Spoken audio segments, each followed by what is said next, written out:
Hello മക്കളെ, എല്ലാവർക്കും ലേണയുടെ പുതിയ വീഡിയോയിലേക്ക് സ്വാഗതം. ഞാൻ നിങ്ങളുടെ സ്വന്തം ഋതു മിസ് ആണ്. നമ്മൾ നോക്കാൻ പോകുന്നത് എന്താണെന്നറിയോ? ഭയങ്കര ഇൻട്രസ്റ്റിംഗ് ആയിട്ടുള്ള ഒരു ഫാക്ടറാണ്. പക്ഷെ നമ്മൾ പേടിപ്പെടുത്തുന്ന ഒരു സംഭവം കൂടിയാണ് അല്ലെ. മഴ എല്ലാവർക്കും ഇഷ്ടമാണ്, പക്ഷെ മഴയത്ത് ഇടിമിന്നല് എല്ലാവർക്കും ഇഷ്ടമാണോ? ഇഷ്ടമാണ്, കാണാൻ ഇഷ്ടമാണ് അല്ലെ. എന്നാൽ അതിന്റെ സൗണ്ട് നമ്മളെ പേടിപ്പെടുത്തും അല്ലെ. അപ്പൊ എങ്ങനെയാണ്, നിങ്ങൾ എപ്പോഴെങ്കിലും ആലോചിച്ചിട്ടുണ്ടോ? എപ്പോഴെങ്കിലും ആലോചിച്ചിട്ടുണ്ടോ എങ്ങനെയാണ് ഈ ഇടിമിന്നൽ ഉണ്ടാകുന്നത് എന്ന് ആലോചിച്ചിട്ടുണ്ടോ? നമ്മൾ മഴവില്ല് എങ്ങനെ ഉണ്ടാകുന്നത് പഠിച്ചല്ലേ. എങ്ങനെയായിരിക്കും ഇടിമിന്നൽ ഉണ്ടാകുന്നത്?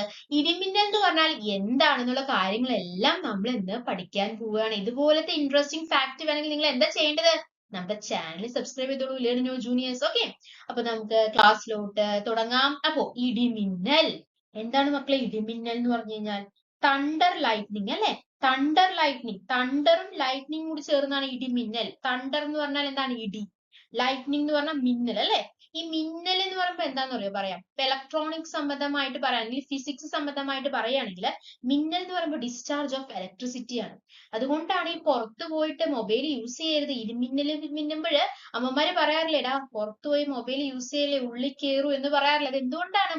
മിന്നുമ്പോൾ അവിടെ സംഭവിക്കുന്നത് ഇലക്ട്രിസിറ്റിയുടെ ഫ്ലോ ആണ്. എന്താന്നൊക്കെ നമുക്ക് വളരെ ഡീറ്റെയിൽ ആയിട്ട് നോക്കാം. നോക്കിക്കേ, ഇവിടെ മിന്നൽ വരുന്നത് എവിടെ നിന്നാണ്? ഈ ചിത്രത്തിൽ നിന്ന് മിന്നൽ വരുന്നത് എവിടെ നിന്നാണ്? മേഘങ്ങളിൽ നിന്നാണ് അല്ലെ. മിന്നൽ താഴോട്ട് വരുന്നുണ്ട് അല്ലെ. അപ്പോൾ ഒരു കണക്ഷൻ സംഭവിക്കുന്നുണ്ട് അല്ലെ. അല്ലെ മക്കളെ? അപ്പൊ മേഘങ്ങളിൽ നിന്നാണ് മിന്നൽ സംഭവിക്കുന്നത്, ക്ലൗഡ്സിൽ നിന്നാണ് മിന്നൽ സംഭവിക്കുന്നത് എന്നുള്ള കാര്യം മനസ്സിലായല്ലോ. എങ്ങനെയാണ് ക്ലൗഡ്സിൽ നിന്ന് മിന്നൽ സംഭവിക്കുന്നത്? അതായത് എല്ലാ മാറ്ററിലും എന്തുണ്ട്? ഈ ക്ലൗഡ്സിൽ എന്തുണ്ട്? ഐസ് ക്രിസ്റ്റൽസ് ഉണ്ട്. ക്ലൗഡ്സിൽ എന്തുണ്ട്? ഐസ് ക്രിസ്റ്റൽസ് ഉണ്ട്. ഈ ഐസ് ക്രിസ്റ്റൽസിൽ ചാർജ്ഡ് പാർട്ടിക്കിൾസ് ഉണ്ട്. ഈ ചാർജ്ഡ് പാർട്ടിക്കിൾസ് എന്ന് പറയുമ്പോൾ എന്തുണ്ട്? പോസിറ്റീവ് ചാർജ്ഡ് പാർട്ടിക്കിൾസും ഉണ്ട്, നെഗറ്റീവ് ചാർജ്ഡ് പാർട്ടിക്കിൾസും ഉണ്ട്. പോസിറ്റീവ് ചാർജ്ഡ് പാർട്ടിക്കിൾസും ഉണ്ട്, നെഗറ്റീവ് ചാർജ്ഡ് പാർട്ടിക്കിൾസും ഉണ്ട് ഐസിൽ. എവിടെ? ഐസ് ക്രിസ്റ്റൽസ് അല്ലേ. ഐസ് ക്രിസ്റ്റൽസ് ഏതിലുള്ളത്? മേഘത്തിൽ അല്ലേ. അപ്പൊ മേഘത്തില് ഐസ് ക്രിസ്റ്റൽസ് ഉണ്ട്. ആ ഐസ് ക്രിസ്റ്റൽസിൽ പോസിറ്റീവ് ചാർജ്ഡ് പാർട്ടിക്കിൾസും ഉണ്ട്, അതുപോലെ തന്നെ നെഗറ്റീവ് ചാർജ്ഡ് പാർട്ടിക്കിൾസും ഉണ്ട്. ഈ പോസിറ്റീവ് ചാർജ് പാർട്ടിക്കിൾസിന് എന്താ പറയാ? പ്രോട്ടോൺസ് എന്നാണ് പറയാ. നമ്മൾ ഡീറ്റെയിൽ ആയിട്ട് നോക്കാം കേട്ടോ. പോസിറ്റീവ് ചാർജ് പാർട്ടിക്കിൾസിന് എന്താ പറയാ? പ്രോട്ടോൺസ് എന്നാ പറയാ. നെഗറ്റീവ് ചാർജ് പാർട്ടിക്കിൾസിന് എന്താ പറയാ? ഇലക്ട്രോൺസ് എന്നാണ് പറയാ. അതാ ഇവിടെ വളരെ ഡീറ്റെയിൽ ആയിട്ട് കൊടുത്തിട്ടുണ്ട്. നമുക്ക് അതിന്റെ പ്രോസസ് എന്താന്ന് നോക്കാം. നമുക്ക് കണ്ടിട്ട് പേടിക്കേണ്ട കാര്യമൊന്നുമല്ല. നമുക്ക് വളരെ സിമ്പിൾ ആയിട്ട് നിങ്ങൾക്ക് മനസ്സിലാവുന്ന രീതിയിൽ മിസ് പറഞ്ഞിട്ടാ കേട്ടോ. ഓക്കെ, തണ്ടറും ലൈറ്റ്നിങ്ങും അല്ലെ, ഇടിമിന്നൽ അങ്ങനെയല്ലേ നമ്മൾ പറയാറ്. അല്ലാതെ ഇടിപൊട്ടി അല്ലെങ്കിൽ ഇടിമിന്നൽ നമ്മൾ ഒരുമിച്ചാണ് പറയാറ് അല്ലെ. എന്താണ് ഇടിമിന്നൽ? അതിനാദ്യം നമുക്ക് എന്താണ് ലൈറ്റ്നിങ് എന്ന് നോക്കാം. ലൈറ്റ് പവർഫുൾ ഇലക്ട്രിക്കൽ ഡിസ്ചാർജ് നമ്മൾ പറഞ്ഞില്ലേ. അതായത് എന്താണ് ലൈറ്റ്നിങ് അല്ലെങ്കിൽ മിന്നൽ എന്ന് പറയുന്നത്? ഇലക്ട്രിസിറ്റിയുടെ ഡിസ്ചാർജിനെ പറയുന്ന പേരാണ് മിന്നൽ എന്ന് പറയുന്നത് അല്ലെ. That results from charges building up within a thunderstorm cloud and on the ground, causing a rapid intense heat. എന്താ പറയുന്നത്? ക്ലൗഡിൽ നിന്നും, മേഘങ്ങളിൽ നിന്നുമാണ് ഇടിമിന്നൽ രൂപം കൊള്ളുന്നത് എന്ന് നമ്മൾ പറഞ്ഞു അല്ലെ. ഇനി തണ്ടർ എന്താണ്? തണ്ടർ എന്ന് പറഞ്ഞാൽ എന്താണ്? ഇടി, ഇടി അല്ലെ. അതെന്താണ്? ഒരു സൗണ്ട് വേവ് ആണ്. Produced when this extreme heat causes the surrounding air to expand explosively, creating a shock wave that we hear as a boom or rumble. അതായത് എന്താണ്? അതൊരു സൗണ്ട് വേവ് പ്രൊഡക്ഷൻ ആണ്. ഡീറ്റെയിൽ ആയിട്ട് നമുക്ക് നോക്കാം. ഈ മൂന്ന് കാര്യങ്ങൾ നിങ്ങൾ പഠിച്ചില്ലേ? നമ്മൾ പറഞ്ഞില്ലേ, clouds consist of ice crystals. ക്ലൗഡ്സിൽ എന്തുണ്ട് മക്കളെ? ഐസ് ക്രിസ്റ്റൽസ് ഉണ്ട് അല്ലെ. ഐസ് ക്രിസ്റ്റൽസിൽ എന്തുണ്ട് മക്കളെ? ചാർജ്ഡ് പാർട്ടിക്കിൾസ് ഉണ്ട് അല്ലെ. ഈ ചാർജ്ഡ് പാർട്ടിക്കിൾസ് എന്ന് പറയുന്നത് എന്താണ്? പോസിറ്റീവ് ചാർജ്ഡ് പാർട്ടിക്കിൾസും ഉണ്ട്, അതുപോലെ തന്നെ നെഗറ്റീവ് ചാർജ്ഡ് പാർട്ടിക്കിൾസും ഉണ്ട്. അത് മനസ്സിലായല്ലോ. അപ്പൊ രണ്ട് പാർട്ടിക്കിൾസ്. പോസിറ്റീവിന് എന്താ പറഞ്ഞത്? എന്താ പറഞ്ഞത് മിസ്? പോസിറ്റീവ് പി പ്രോട്ടോൺസ് അല്ലെ. നെഗറ്റീവ് ചാർജ് പാർട്ടിക്കിൾസിന് എന്താ പറയാ? ഇലക്ട്രോൺസ് അല്ലെ. അപ്പൊ ഒരു പെട്ടെന്ന്, അതായത് പെട്ടെന്ന് നമുക്കറിയാം, കാറ്റൊക്കെ വീശുമ്പോഴേ ഈ മേഘങ്ങൾ ഇങ്ങനെ മൂവ് ചെയ്യും. അപ്പൊ കാറ്റിങ്ങനെ വീശുമ്പോ ഇങ്ങനെ മേഘങ്ങൾ മൂവ് ചെയ്യുമ്പോൾ അതിന്റെ ഉള്ളിൽ എന്ത് സംഭവിക്കും? മേഘം ഇങ്ങനെ മുകളിലേക്കും താഴേക്കും നിർത്താതെയുള്ള മൂവ്മെന്റ് നടക്കുന്ന സമയത്ത് അതിന്റെ ഉള്ളിൽ ഈ പാർട്ടിക്കിൾസ് ഉണ്ടല്ലോ, ഈ പാർട്ടിക്കിൾസ് അങ്ങോട്ട് അനങ്ങാനായിട്ട് തുടങ്ങും. കാണിച്ചു തരാം, ഫിഗർ കാണിച്ചു തരാം കേട്ടോ. അപ്പൊ നിങ്ങൾക്ക് മനസ്സിലാവും. കണ്ടോ? നമ്മൾ പറഞ്ഞ പോലെ തന്നെ ഒരു ക്ലൗഡ് എടുക്കുക. ഇതൊരു ക്ലൗഡ് ആണ്, അത് താഴത്തോട്ട് വരച്ചിട്ടൊന്നേ ഉള്ളൂ, ഒരു ക്ലൗഡ് ആണ്. അപ്പൊ നമ്മൾ ക്ലൗഡിൽ പറഞ്ഞു പോസിറ്റീവ് ചാർജ് പാർട്ടിക്കിൾസ് ഉണ്ട്, അതുപോലെ തന്നെ നെഗറ്റീവ് ചാർജ് പാർട്ടിക്കിൾസ് ഉണ്ടെന്ന് പറഞ്ഞു അല്ലെ. ഈ പോസിറ്റീവ് അവര് പ്രൊഡ്യൂസ് ചെയ്യുന്നതാണ് പോസിറ്റീവ് ലൈറ്റ്നിങ് എന്ന് പറയുന്നത്, ഇത് നെഗറ്റീവ് ലൈറ്റ്നിങ്. എങ്ങനെയാണ് ഉണ്ടാവുന്നത് നമുക്ക് നോക്കാം. ഒരു കാറ്റങ്ങട് വീശി, മേഘങ്ങൾ ഇങ്ങനെ മൂവ് ചെയ്യും. മേഘങ്ങൾ മൂവ് ചെയ്യാൻ തുടങ്ങി കഴിഞ്ഞു കഴിഞ്ഞാല് എന്ത് സംഭവിക്കും? ഈ പാർട്ടിക്കിൾസ് ഉണ്ടല്ലോ, ഇതിങ്ങനെ അനങ്ങാൻ തുടങ്ങും. എങ്ങനെയാ അത് അനങ്ങുക അറിയോ? ഈ പോസിറ്റീവ്സ് എല്ലാം മുകളിലോട്ട് പോകും, നെഗറ്റീവ്സ് ഒക്കെ താഴോട്ട് വരും. ഓക്കെ, നമ്മുടെ ഈ ഗ്രൗണ്ട് ഉണ്ടല്ലോ, അതുകൊണ്ട് ഈ ഗ്രൗണ്ട്, ഈ പച്ച കാണിച്ചിരിക്കുന്നത് ഗ്രൗണ്ടാ. ഈ ഗ്രൗണ്ടിൽ എന്തുണ്ട്? പോസിറ്റീവ് ഉണ്ട്, പോസിറ്റീവ് ചാർജ്ഡ് പാർട്ടിക്കിൾസ് ആണ് ഗ്രൗണ്ടിലുള്ളത്. അപ്പൊ നമുക്കറിയാം, നമ്മൾ പഠിച്ചിട്ടുണ്ട്, ഓപ്പോസിറ്റ് ചാർജസ് എന്ത് ചെയ്യും? അട്രാക്ട് ചെയ്യും. ഓപ്പോസിറ്റ് ചാർജസ് എന്താ ചെയ്യാം? അട്രാക്ട് ചെയ്യും അല്ലെ. ഓപ്പോസിറ്റ് ചാർജസ് അട്രാക്ട് ചെയ്യും.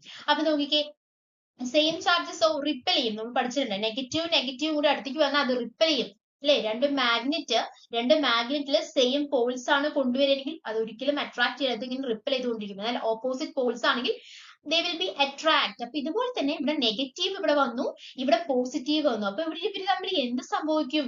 ഇവിടെ ഒരു അട്രാക്ഷൻ രൂപപ്പെടും അല്ലെ. അത് രണ്ടും കൂടി അട്രാക്ട് ചെയ്യാൻ വേണ്ടി പോകും. അതായത് നെഗറ്റീവ് ചാർജസ് എല്ലാം താഴോട്ട് മൂവ് ചെയ്യും. അപ്പോ ഈ പോസിറ്റീവ് ചാർജസ് മുകളിലോട്ട് ഫ്ലോ ചെയ്യുമ്പോൾ എന്ത് സംഭവിക്കും? ഇത് താഴോട്ടും വരുന്നുണ്ട്, ഇത് മുകളിലോട്ടും പോകുന്നുണ്ട്. അപ്പോൾ ഒരു കണക്ഷൻ രൂപപ്പെടും. ആ കണക്ഷനെ പറയുന്ന പേരാണ് മക്കളെ സ്റ്റെപ്പ്ഡ് ലാഡർ. നമ്മുടെ ക്ലാസ്സിലില്ലേ, ഒരു ബുക്കും പേനയും കൂടെ എടുത്തിട്ട് ഇരുന്നാൽ വളരെ നല്ലതായിരിക്കും. കാര്യം ഈ നോട്ട്സ് നിങ്ങൾക്ക് മനസ്സിലാവുന്ന കാര്യങ്ങൾ നിങ്ങൾ നോട്ടായിട്ട് എഴുതി കഴിഞ്ഞാലേ വളരെ നല്ലതായിരിക്കും. ക്ലാസ്സിലൊക്കെ പോയിട്ട് സ്റ്റാർ ആവാം. അപ്പൊ എന്താണ് സ്റ്റെപ്പ്ഡ് ലാഡർ? ആർക്കും അറിയുന്നുണ്ടാവില്ല. എന്താ സ്റ്റെപ്പ്ഡ് ലാഡർ എന്ന് പറഞ്ഞാൽ? ലാഡർ എന്ന് പറഞ്ഞാൽ ഏണിയാന്ന് അറിയാം അല്ലെ. എന്താണ് ഏണി? ഏണി മീൻസ് ഒരു കണക്ഷൻ ആണ് അവിടെ രൂപപ്പെടുന്നത് അല്ലെ. അതായത് എന്താ പറഞ്ഞേ? നല്ലൊരു കാറ്റ് വീശുന്നു, കാറ്റ് വീശുമ്പോൾ ഈ മേഘങ്ങൾ ഇങ്ങനെ മൂവ് ചെയ്യുന്നു. മേഘങ്ങൾ മൂവ് ചെയ്യുമ്പോൾ മേഘത്തിന്റെ ഉള്ളിൽ നമ്മൾ പറഞ്ഞിട്ടുണ്ട് ക്രിസ്റ്റൽസ് ഉണ്ട്, അല്ലെങ്കിൽ ചാർജ് പാർട്ടിക്കിൾസ് ഉണ്ട് അല്ലെ. ഐസ് ക്രിസ്റ്റൽസ് ഉണ്ട്. ഐസ് ക്രിസ്റ്റൽസിൽ ചാർജ് പാർട്ടിക്കിൾസ് ഉണ്ട്. അത് പോസിറ്റീവ് ചാർജ് പാർട്ടിക്കിൾസും ഉണ്ട്, അതുപോലെ തന്നെ നെഗറ്റീവ് ചാർജ് പാർട്ടിക്കിൾസും ഉണ്ട്. ഈ നെഗറ്റീവ് ചാർജ് പാർട്ടിക്കിൾസ് എന്ത് ചെയ്യും? താഴെയുള്ള പോസിറ്റീവ് ആയിട്ട് അട്രാക്ട് ചെയ്യാൻ നോക്കും. ഈ പോസിറ്റീവ് മുകളിലോട്ടും പോകും. അങ്ങനെ രണ്ട് ഫ്ലോയും നടക്കുമ്പോൾ അവിടെ ഒരു കണക്ഷൻ സംഭവിക്കും. ആ കണക്ഷനിലൂടെ നെഗറ്റീവ് ചാർജസ് താഴോട്ട് വരും, അതുപോലെ തന്നെ പോസിറ്റീവ് ചാർജസ് മുകളിലോട്ട് പോകും. അങ്ങനെ നെഗറ്റീവും പോസിറ്റീവ് ചാർജസ്, രണ്ട് ചാർജസും മുകളിലോട്ടും താഴോട്ടും പോയി കഴിഞ്ഞാൽ അവിടെ എന്താണ് ഉണ്ടാകുന്നത്? അവിടെ എന്താ ഉണ്ടാവുക? Electric current production. അവിടെ എന്തുണ്ടാവും? ഇലക്ട്രിക് കറന്റ് രൂപപ്പെടും. ആ ഇലക്ട്രിക് കറന്റ് അവിടെ ഉണ്ടാകുന്നുണ്ടെങ്കിൽ അതിനെയാണ് പറയുന്നത് റിട്ടേൺ സ്ട്രോക്ക് എന്ന് പറയുന്നത്. എന്താണ്? Return stroke. എന്താണ്? അപ്പൊ നമ്മൾ രണ്ട് പുതിയ വേർഡുകളാ പറഞ്ഞേ. സ്റ്റെപ്പ്ഡ് ലാഡർ നമ്മൾ പറയുന്നുണ്ട് കേട്ടോ, അടുത്ത സ്ലൈഡിൽ അത് വളരെ വൃത്തിക്ക് പറയുന്നുണ്ട്. അപ്പൊ ജസ്റ്റ് ഒന്ന് മനസ്സിലാക്കുക. താഴോട്ടൊരു കണക്ഷൻ വരുന്നതിനെ സ്റ്റെപ്പ്ഡ് ലാഡർ എന്ന് പറയും. തിരിച്ച് ഈ പോസിറ്റീവ് ചാർജസ് മുകളിലോട്ട് പോകുന്നതിനെ എന്താന്ന് പറയുന്നത്? റിട്ടേൺ സ്ട്രോക്ക് എന്ന് പറയും. അങ്ങനെ മുകളിലോട്ടും താഴോട്ട് പോകുമ്പോൾ എന്ത് സംഭവിക്കുന്ന അറിയോ? അവിടെ ഒരു ഫ്ലാഷ് ഓഫ് ലൈറ്റ് രൂപപ്പെടും. ആ ഫ്ലാഷ് ഓഫ് ലൈറ്റിനെ പറയുന്നതാണ് എന്ത്? ലൈറ്റ്നിങ് എന്ന് പറയുന്നത്. മനസ്സിലായില്ലേ? അപ്പൊ മേഘങ്ങൾ തമ്മിൽ ഉണ്ടാകും. അതായത് കുറെ ഒരു മേഘം ഇപ്പുറത്തുണ്ടെങ്കിൽ ആ മേഘങ്ങൾ തമ്മിലും എന്തുണ്ടാകാം? കാര്യം അവിടെ ചാർജ് പാർട്ടിക്കിൾസ് അല്ലേ. പോസിറ്റീവ് നെഗറ്റീവ് കഴിഞ്ഞാൽ അവർ അട്രാക്ട് ചെയ്യാൻ നോക്കുന്നേ. അങ്ങനെ അട്രാക്ട് ചെയ്ത് നോക്കി കഴിഞ്ഞാൽ ഒരു സ്റ്റെപ്പ്ഡ് ലാഡർ ഉണ്ടാവും. സ്റ്റെപ്പ്ഡ് ലാഡർ ഉണ്ടായി കഴിഞ്ഞാൽ റിട്ടേൺ സ്ട്രോക്ക് അവിടെ ഉണ്ടാവും. അങ്ങനെ ഉണ്ടായി കഴിയുമ്പോൾ എന്ത് സംഭവിക്കും? മിന്നൽ പിണർ ഉണ്ടാകും. അത് മേഘങ്ങൾ തമ്മിലും ഉണ്ടാകാം, മേഘവും ഭൂമിയും തമ്മിലും ഉണ്ടാകാം. അപ്പൊ എങ്ങനെയാണ് മിന്നൽ ഉണ്ടാകുന്നത് എന്ന് നിങ്ങൾക്ക് മനസ്സിലായല്ലോ. ഇനി നമ്മൾ പറഞ്ഞ കുറച്ച് ടേംസുകൾ ഉണ്ട് അല്ലെ. ആ ടേംസുകൾ എന്തൊക്കെയാണ് നോക്കാം. എന്തൊക്കെയാ നമ്മൾ പറഞ്ഞത്? Stepped ladder. എന്തായിരുന്നു സ്റ്റെപ്പ്ഡ് ലാഡർ? ഓർത്ത് പറഞ്ഞേ. എന്തായിരുന്നു സ്റ്റെപ്പ്ഡ് ലാഡർ എന്ന് പറയുന്നത്? ക്ലൗഡ്സിൽ പോസിറ്റീവ് ചാർജസ് ഉണ്ട്, അതുപോലെ തന്നെ നെഗറ്റീവ് ചാർജസ് ഉണ്ട്. അത് ക്ലൗഡ് മൂവ് ചെയ്യുമ്പോൾ നെഗറ്റീവ് ചാർജസ് ഒക്കെ താഴോട്ട് വരും. ഗ്രൗണ്ടില് പോസിറ്റീവ് ചാർജ് ഉണ്ട്. അപ്പൊ ഓപ്പോസിറ്റ് ചാർജസ് അട്രാക്ട് ചെയ്യും. അപ്പൊ അവിടെ ഒരു കണക്ഷൻ രൂപപ്പെടും. ആ കണക്ഷന്റെ പേരാണ് സ്റ്റെപ്പ്ഡ് ലാഡർ എന്ന് പറയുന്നത്. ഇനി എന്തായിരുന്നു മക്കളെ റിട്ടേൺ സ്ട്രോക്ക് എന്ന് പറയുന്നത്? ഈ പോസിറ്റീവ് ആ ഒരു കണക്ഷൻ ലാഡറിലൂടെ പോസിറ്റീവ് മുകളിലോട്ട് പോകുന്നു, നെഗറ്റീവ് താഴോട്ട് വരുന്നു. അങ്ങനെ ഒരു ലൈറ്റ്നിങ് സംഭവിക്കുന്നു. ആ ലൈറ്റ്നിങ് ആണ് താഴെ കൊടുത്തിരിക്കുന്ന third one. That is the lightning process. Clear ആയില്ലേ? അപ്പൊ മിന്നൽ ഉണ്ടാകുന്നത് എങ്ങനെയാണെന്ന് മനസ്സിലായതാ? ഒന്നും കൂടി വളരെ വൃത്തിക്ക് ഇനി മനസ്സിലാവേണ്ടി ഒരിക്കലും മറക്കരുത്. ഉറക്കത്തിൽ ചോദിച്ചാലും പറയണം. കാര്യം ലേണിനും ആണ് പഠിപ്പിച്ചിരിക്കുന്നത്. അപ്പൊ ഒരിക്കലും മറന്നു പോകരുത്. നോക്കിക്കേ, പോസിറ്റീവ് ചാർജസ് അല്ലെ, ഇതാ നെഗറ്റീവ് ചാർജസ് ഇതാ താഴോട്ട് വരുന്നു. ഈ താഴെ വരുമ്പോ ഇവർ രണ്ടുപേരും അങ്ങോട്ടും ഇങ്ങോട്ടും പോവാൻ നിൽക്കുകയാണ്. ഇതിനെയാണ് എന്തെന്ന് പറയുന്നത്? ഇതിനെയാണ് കണക്ഷൻ എന്ന് പറയുന്നത്, അല്ലെങ്കിൽ എന്ത് പറയുന്നത്, സ്റ്റെപ്പ് ലാഡർ എന്ന് പറയുന്നത് അല്ലെ. അതായത് അവര് മുകളിലോട്ട് പോകുന്നത് റിട്ടേൺ സ്ട്രോക്ക് എന്ന് പറയുന്നു. അതിനെങ്ങനെയാണ് ലൈറ്റിംഗ് ഫ്ലാഷ് അവിടെ സംഭവിക്കുന്നു. ഇനി അപ്പൊ മിന്നൽ ഉണ്ടാകുന്നത് എങ്ങനെയെന്ന് മനസ്സിലായി. ഇനി അടുത്ത ആൾ ആരാണ്? ഇടിയാണ് അല്ലെ. ഇടി. നമുക്ക് സൗണ്ട് കേട്ടാൽ പേടിക്കുന്നത്, മിന്നൽ കണ്ടാൽ നമ്മൾ പേടിക്കാറില്ല, എന്നാൽ ഇടി പൊട്ടിക്കഴിഞ്ഞാൽ നമ്മൾ പേടിക്കും അല്ലെ. അപ്പൊ ഇടി പൊട്ടുന്നത് എങ്ങനെയാണ്?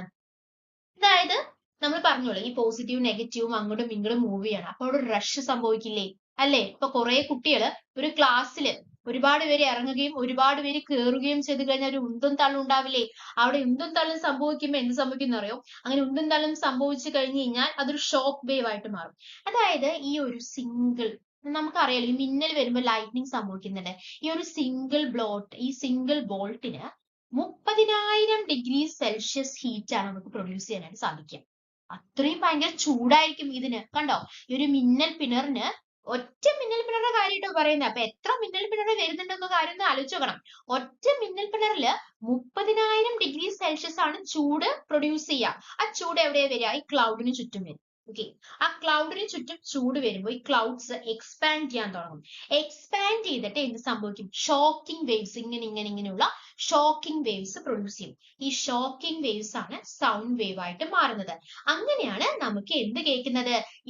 ഇടിമിന്നൽ എന്ന് പറയും. മിന്നലും ഇടിയും ഒരുമിച്ച് സംഭവിക്കുന്നതാണ് ഇടിമിന്നലാണ് അല്ലെ. ഇടിമിന്നലാണ്. എന്നാൽ നമ്മള് മിന്നൽ കഴിഞ്ഞിട്ട് കുറച്ച് കഴിഞ്ഞിട്ട് ശേഷമാണ് നമുക്ക് എന്ത് കേൾക്കുന്നത്? ഇടി കേൾക്കുന്നത്. അത് എന്തുകൊണ്ടാണ് മക്കളെ? അത് എന്തുകൊണ്ടാണ് നമ്മൾ അങ്ങനെ കേൾക്കാനുള്ള കാരണം?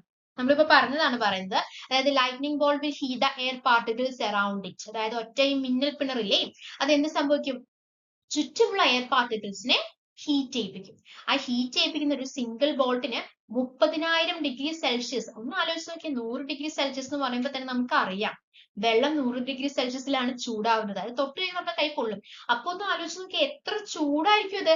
A single ball can produce 30 degree Celsius ചൂടാണ് എന്ത് ചുറ്റും എയറിൽ ഉണ്ടാകുന്നത്. അങ്ങനെ ഉണ്ടാകുമ്പോൾ എന്ത് സംഭവിക്കുന്നു? Heat air particles will expand and produce shock wave. ഈ എയർ പാർട്ടിക്കിൾസ് ചൂടാവുകയും അതിങ്ങനെ വികസിക്കുകയും ചെയ്യും. ചൂടാവുമ്പോൾ വികസിക്കുക ചെയ്യുന്നത്. മനസ്സിലായില്ലേ? തണുപ്പാവുമ്പോൾ കൂടിച്ചേരുക ചെയ്യുന്നത് അല്ലെ. തണുപ്പാവുമ്പോ എന്ത് ചെയ്യുക? കംപ്രസ് ചെയ്യുക ചെയ്യുന്നത്. അങ്ങനെയല്ലേ ഐസ് കട്ടയാവുന്നത്. ഐസ് കട്ടയാവുന്നത് അങ്ങനെയല്ലേ? ചൂടാവുമ്പോ എന്ത് സംഭവിക്കും? It will be expand. അങ്ങനെ എക്സ്പാൻഡ് ചെയ്ത് കഴിഞ്ഞാൽ അത് എന്ത് സംഭവിക്കും മക്കളെ? ഷോക്ക് വേവ് പ്രൊഡ്യൂസ് ചെയ്യും. ഷോക്ക് വേവ് എന്തായിട്ട് മാറും? Shock wave converted to sound wave ആയിട്ട് മാറും. അതുകൊണ്ടാണ് നമുക്ക് സൗണ്ട് കേൾക്കുന്നത്. പക്ഷെ ഞാനൊരു കാര്യം ചോദിച്ചോട്ടെ, ഒറ്റ കാര്യം ചോദിച്ചോട്ടെ. രണ്ടും ഒരുമിച്ച് സംഭവിക്കുന്നത്. അതായത് ഇടിയും മിന്നലും ഒരുമിച്ച് സംഭവിക്കുന്നു. അതുകൊണ്ട് തന്നെ ഇടിമിന്നൽ എന്ന് പറയുന്നു. പക്ഷെ നമ്മൾ ആദ്യം കാണുന്നതേ മിന്നലാ. മിന്നൽ കണ്ടു കഴിഞ്ഞിട്ട് കുറെ കഴിഞ്ഞിട്ടാണ് ഇടി കേൾക്കുന്നത് അല്ലെ. മിന്നൽ കഴിഞ്ഞിട്ട് കുറെ കഴിഞ്ഞിട്ടാണ് നമുക്ക് ഇടിയുടെ സൗണ്ട് കേൾക്കുന്നത്. അപ്പൊ അത് എന്തുകൊണ്ടാ കാരണം? ഒന്ന് കമന്റ് ചെയ്തേ. കമന്റ് ചെയ്യണം കേട്ടോ. അറിയുന്നവർ ഇതൊന്ന് കമന്റ് ചെയ്യണം. നിങ്ങൾ സ്റ്റാർ ആണെന്നല്ലോ അവർ മനസ്സിലാക്കട്ടെ. എന്തുകൊണ്ടാ കാരണം? കാരണം ഒന്നുമല്ല, ലൈറ്റ് സൗണ്ട് വേവ്സിനേക്കാളും വളരെ സ്പീഡായിട്ട് ട്രാവൽ ചെയ്യും.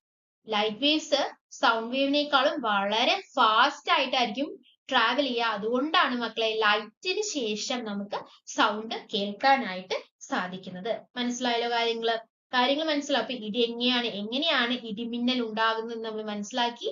അതുപോലെ തന്നെ എന്തുകൊണ്ടാണ് ഇടിക്ക് ശേഷമാണോ മിന്നൽ ഉണ്ടാകുന്നത്, മിന്നലിന് ശേഷമാണോ ഇടി ഉണ്ടാകുന്നത്? രണ്ടും ഒരുമിച്ചാണ് സംഭവിക്കുന്നത്. എന്നാൽ നമ്മൾ കേൾക്കുന്നത്, നമ്മൾ ആദ്യം കാണുന്നത് മിന്നലാണ്. അതിനുശേഷമാണ് നമ്മൾ എന്ത് കേൾക്കുന്നത്?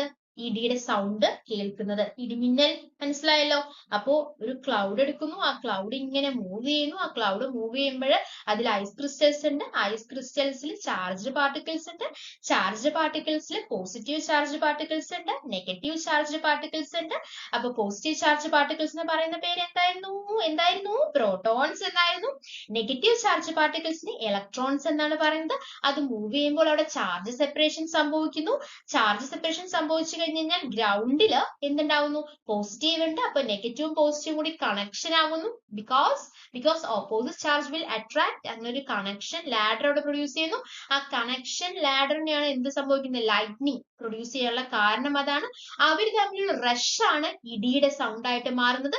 ഷോക്കിംഗ് വേവ് ആണ് സൗണ്ട് വേവ് ആയിട്ട് കൺവേർട്ട് ആവുന്നത്. അങ്ങനെയാണ് നമുക്ക് ഇടിമിന്നൽ രൂപപ്പെടുന്നത്. അപ്പൊ ഇതുപോലത്തെ ഇൻട്രസ്റ്റിംഗ് ആയിട്ടുള്ള ഫാക്ട്സ് ആണ് നിങ്ങൾക്ക് ആവശ്യം. കുറെ കാര്യങ്ങൾ നമ്മൾ പറയണ്ടോ, ചിരിക്കുന്നത് എന്തുകൊണ്ടാണ്, അതുപോലെ തൊട്ടാവാടി തൊട്ട് കഴിഞ്ഞാൽ വാടുന്നത് എന്തുകൊണ്ടാണ്, അങ്ങനെയുള്ള ഇൻട്രസ്റ്റിംഗ് ആയിട്ടുള്ള ഫാക്ട്സ് ആണ് നമ്മൾ ഇന്ന് നമ്മുടെ ചാനലിൽ നമ്മൾ ഡിസ്കസ് ചെയ്യുന്നത്. അപ്പൊ നിങ്ങൾക്ക് ഇനിയും നമ്മുടെ ചാനൽ ഇതുപോലത്തെ വീഡിയോസ് നിങ്ങൾക്ക് വേണമെന്നുണ്ടെങ്കിൽ, നമ്മുടെ ഈ ക്ലാസ് ഇഷ്ടപ്പെട്ടു എന്നുണ്ടെങ്കിൽ ലൈക്ക് ചെയ്യുക. ഇതേപോലത്തെ വീഡിയോസ് വേണമെങ്കിൽ നമ്മുടെ ചാനൽ സബ്സ്ക്രൈബ് ചെയ്യാം. അപ്പൊ എടുത്ത കാര്യങ്ങളെല്ലാം നിങ്ങൾക്ക് വളരെ വൃത്തിയായി മനസ്സിലായി അല്ലെങ്കിൽ ഉപകാരപ്പെട്ടു എന്ന് പ്രതീക്ഷിക്കുന്നു. അങ്ങനെ ഉപകാരപ്പെട്ടിട്ടുണ്ടെങ്കിൽ നമ്മുടെ ചാനൽ സബ്സ്ക്രൈബ് ചെയ്യാൻ മറക്കരുത്. Thank you. Thanks for your time. By.